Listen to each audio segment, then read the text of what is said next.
الحمد للہ رب العالمین والصلاة والسلام علی سید المرسلین اما بعد فاعوذ باللہ من الشیطان الرجیم بسم اللہ الرحمن الرحیم ان اللہ وملائکتہ یصلون علی النبی یا ایہا الذین آمنوا صلوا علیہ وسلموا تسلیما اللهم صل وسلم وبارك على سيدنا ومولانا محمد النبي الأمي الحبيب العالي القدر العظيم الجاه وعلى آله وصحابه وبارك وسلم صلاة والسلام عليك يا سيدي يا رسول الله. نہال الدین الاتاری شاذلی قادری کی جانب سے تمام ناظرین اور تمام سامعین کو السلام علیکم ورحمۃ اللہ وبرکاتہ. میرے میٹھے محترم مسلم بھائی، جو آج جس دعا کو لے کر میں حاضر ہوا، پارہ نمبر 4 سورۃ العمران اور آیت نمبر 147 ہے. وہ دعا یہ ہے: ربنا اغفر لنا ذنوبنا واسرافنا فی امرنا وثبت اقدامنا وانصرنا علی القوم الکافرین. اے ہمارے رب، ہمارے گناہوں کو اور ہمارے معاملے میں جو ہم سے زیادتیاں ہوئیں انہیں بخش دے اور ہمیں ثابت قدمی عطا فرما اور کافر قوم کے مقابلے میں ہماری مدد فرما. یہ اس کا ترجمہ ہے.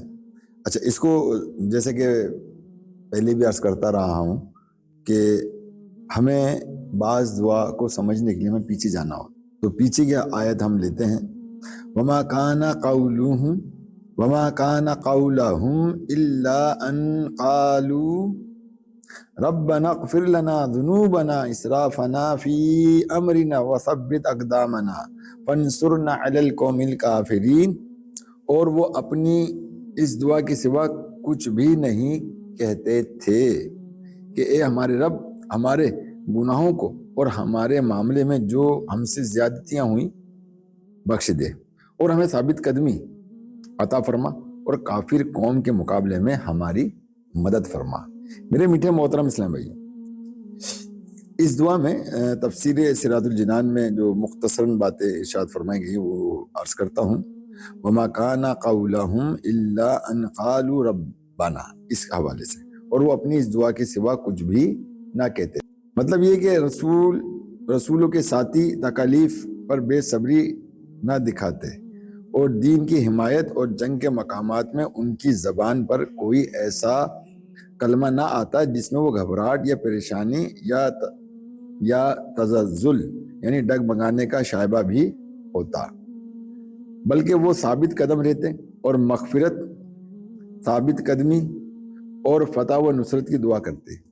انبیاء کرام علیہ السلام کے صحابہ کی جو دعا بیان کی گئی ہے، اس میں انہوں نے اپنے آپ کو گناہگار کہا ہے. یہ عاجزی انکساری اور بارگاہ الہی عز و جل کے آداب میں سے ہے.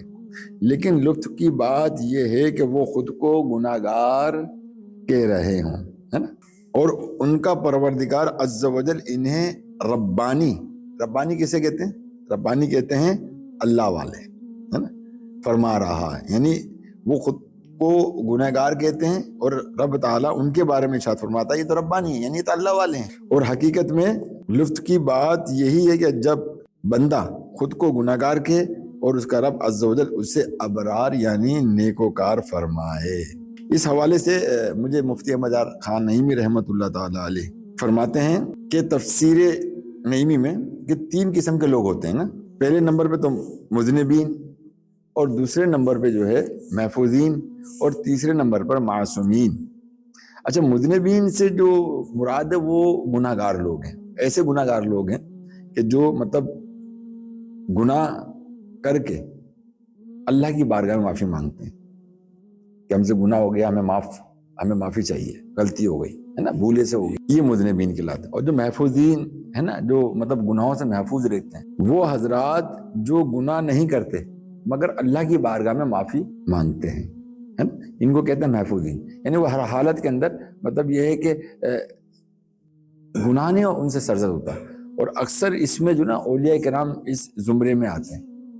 اب دیکھیں یہاں پہ ایک واقعہ آپ کو سناتا ہوں کہ حضرت سیدنا اسماعیل بن حشام علیہ رحمۃ الرحمن فرماتے ہیں کہ مجھے حضرت سیدنا فتح مسلی رحمۃ اللہ تعالیٰ علیہ کہ ایک مرید نے بتایا کہ ایک مرتبہ میں حضرت سیدنا فتح مسلی رحمۃ اللہ تعالیٰ علیہ کی خدمت بابرکت میں حاضر ہوا. آپ رحمۃ اللہ تعالیٰ علیہ نے اپنے دونوں ہاتھ دعاؤں کے لیے اٹھائے ہوئے تھے. آنکھوں سے سیل اشک رواں تھا, ہتھیلیاں آنسوؤں سے تربتر تھیں. میں آپ رحمۃ اللہ تعالیٰ علیہ کے قریب ہوا اور غور سے آپ رحمۃ اللہ تعالیٰ علیہ کی طرف دیکھا تو میں ٹھٹک کر رہ گیا کہ آپ رحمۃ اللہ تعالیٰ علیہ کے آنسوؤں میں خون کی آمیزش تھی, جس کی وجہ سے آنسو سرخ مائل ہو گئے تھے. میں یہ دیکھ کر بہت پریشان ہوا اور عرض کی کہ حضور والا, آپ رحمت اللہ تعالیٰ علیہ کو اللہ عز و جل کی قسم سچ بتائیے, کیا آپ رحمت اللہ تعالیٰ علیہ کے آنسو میں خون کی آمیزش ہے؟ تو آپ رحمت اللہ تعالیٰ علیہ نے فرمایا, اگر تو نے مجھے قسم نہ دی ہوتی تو میں ہرگز نہ بتاتا, لیکن اب مجبوراً بتا رہا ہوں کہ واقعی میری آنکھوں سے آنسوؤں کے ساتھ ساتھ خون بھی بہتا ہے. اسی وجہ سے آنسوؤں کی رنگت تبدیل ہو گئی ہے. میں نے عرض کیا کہ حضور, آپ رحمت اللہ تعالی علیہ کو کس چیز نے رونے پر مجبور کیا؟ اب یہ سمجھنے والی بات ہے. اور آخر ایسا کون سا غم آپ کو لاحق ہے کہ آپ خون کے آنسو روتے ہیں؟ آپ رحمت اللہ تعالی علیہ نے ارشاد فرمایا کہ میں روتا تو اس لیے ہوں کہ میں اللہ عز و جل کے احکام پر عمل نہ کر سکا, اس کی عبادت میں کوتاہی کرتا رہا, میں اپنے مالک حقیقی عز و جل کی کما حق و فرما برداری نہ کر سکا. آنسوؤں میں خون اس لیے آتا ہے کہ مجھے یہ خوف ہمیشہ دامن گیر رہتا ہے کہ میرا یہ رونا اللہ عز و جل کی بارگاہ میں مقبول ہے یا نہیں ہے. رو تو رہا ہوں میں, آیا قبول ہے یا نہیں ہے اللہ کی بارگاہ میں؟ میرے اعمال میرے مولا عز و جل کی بارگاہ میں قبول بھی ہوئے ہیں یا نہیں؟ بس یہی خوف مجھے خون کے آنسو رلاتا ہے. اتنا کہنے کے بعد آپ رحمت اللہ تعالی علیہ دوبارہ رونے لگے. پوری زندگی آپ کی یہی کیفیت رہی اور اسی حالت میں آپ رحمت اللہ تعالی علیہ اللہ کی ملاقات کے لیے دنیا سے تشریف لے گئے. مثال کے بعد شخص کہتا ہے کہ میں نے آپ رحمت اللہ تعالی کو خواب میں دیکھا تو عرض کیا کہ ما فعل اللہ بی کا, یعنی اللہ عز و جل نے آپ کے ساتھ کیا معاملہ فرمایا؟ آپ نے جواب دیا کہ میرے رحیم و کریم پروردگار عز و جل نے مجھے بخش دیا. پھر میں نے پوچھا کہ آپ رحمت اللہ تعالی علیہ کے آنسوؤں کا اب آپ کو کیا صلہ دیا گیا؟ تو آپ رحمت اللہ تعالی علیہ نے فرمایا کہ میرے پاس پروردگار عالم عز و جل نے مجھے اپنا قرب خاص عطا فرمایا اور پوچھا, اے فتح مسلی, تم دنیا میں آنسو کیوں بہایا کرتے تھے؟ میں نے عرض کیا کہ میرے رحیم اور کریم اور پروردگار عز و جل, میں اس خوف سے آنسو بہاتا تھا کہ میں نے تیری عبادت کا حق ادا نہ کیا, تیری اطاعت نہ کر سکا, تیرے احکامات پر عمل پیرا نہ ہو سکا. پھر اللہ عز و جل نے مجھ سے پوچھا کہ تمہارے آنسوؤں میں خون کیوں آتا تھا؟ تو میں نے عرض کیا کہ اے میرے پاک پروردگار عالم عز و جل, مجھے ہر وقت یہ خوف دامن گیر رہتا کہ نہ جانے میرے اعمال تیرے بارگاہ میں مقبول بھی ہیں یا نہیں. ایسا نہ ہو کہ میرے اعمال اکارت ہو گئے ہوں. بس اسی خوف کے سبب خون کے آنسو روتا تھا.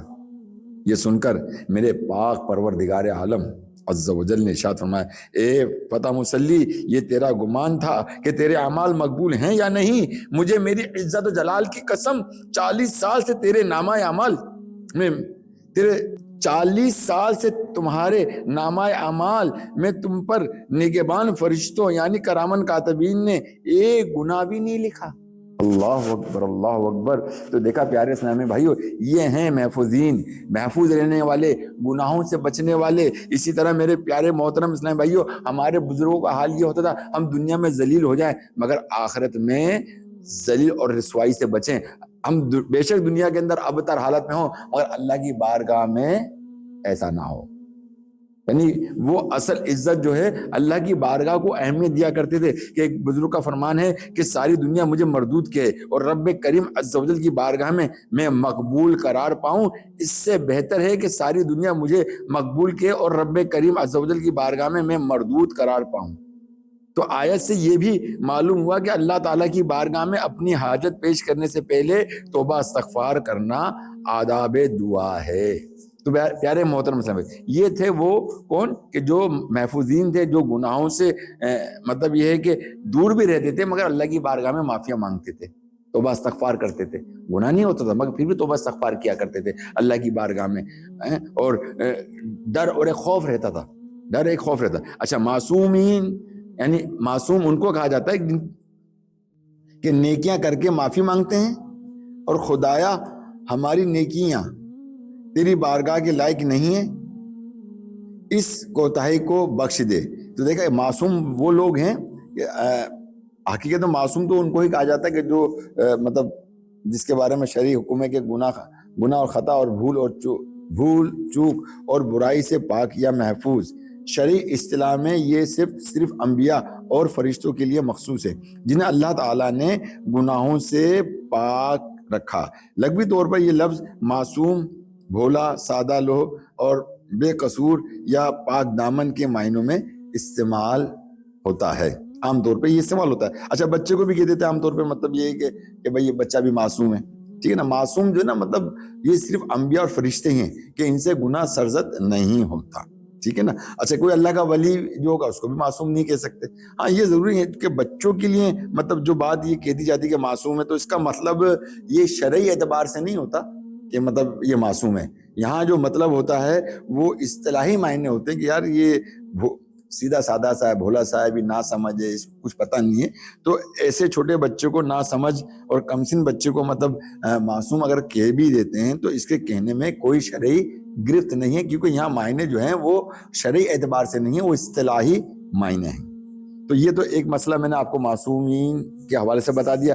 اب اس قرآن پاک سے جو مطلب 4 نکات جو ہے مفتی احمد یار خان نعیمی رحمۃ اللہ تعالی علیہ نے مطلب بیان فرمائے کہ اس کے جو 4 نکات ہیں، وہ 4 نکات کیا ہے کہ اس دعا کے اندر نمبر 1 کہ گناہوں کی معافی، ربنا اغفر لنا ذنوبنا، اچھا زیادتیوں اور کوتاہیوں کی بخشش، و اسرافنا فی امرنا، ثابت قدمی کی دعا ہے اس کے اندر، وثبت اقدامنا، اور کافروں پر نصرت یعنی فتح اور نصرت کی دعا ہے، وانصرنا علی القوم الکافرین۔ یعنی یہ 4 نکات کے سبب ہمیں یہ ساری چیزیں ملتی ہیں کہ اگر ہم یہ دعا پڑھیں گے تو اللہ تعالیٰ ہمارے گناہوں کو بھی معاف فرما دے گا، اور جو زیادتی کی وجہ سے جو ہم سے کوتاہی ہو جاتی ہے، اپنے نفس کی وجہ سے ہو جاتی ہے، کوئی برے فعل ہو جاتے ہیں، برے کام ہو جاتے ہیں نا، اس کہنا کہ ہم نے اپنے اوپر زیادتی کی، یعنی زیادتی مطلب ہم نے اپنے اوپر ظلم کیا۔